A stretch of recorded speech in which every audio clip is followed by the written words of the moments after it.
I'm going to show you guys how to change the bag and exhaust filter on any Prolux Upright Vacuum Cleaner. Starting with the bag, we need to remove the front cover. So there's a gray button right here. Push that down, pull the cover off, and then you're going to have the old bag.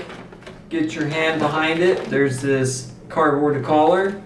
Grab that, pull it out, dispose of the bag, get your new replacement bag, and then you're going to put the blue plastic collar onto this opening right here, or the hose port. So line up the collar onto the hose port and then push. I kind of like to push and twist to make sure it's on all the way. Once you got the new replacement bag in, grab the front cover, put the bottom down in first, and then snap it together. The pre-motor filter is going to be directly below the bag. All you need to do is just grab it, pull it out, dispose of it, grab a new one, and then to replace it, you got these cutouts right here, and the filter just slides underneath those.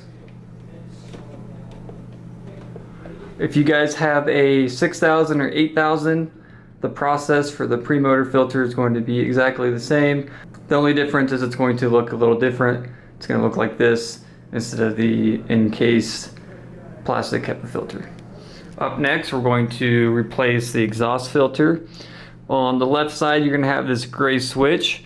If it's in the down position, go ahead and push it up. And then on the opposite side, you're going to have this tab. You're going to want to push this tab in and then lift the front cover off. There's not an exhaust filter in this location, but it would look like this. So go ahead and dispose of the old one. Get the new exhaust filter. You can either lay it directly onto the vacuum. I like to lay it into the cover. Once you have it into the cover, make sure you put the tab in first. And then once you got it on, go ahead and push that gray button all the way down, locking it into place.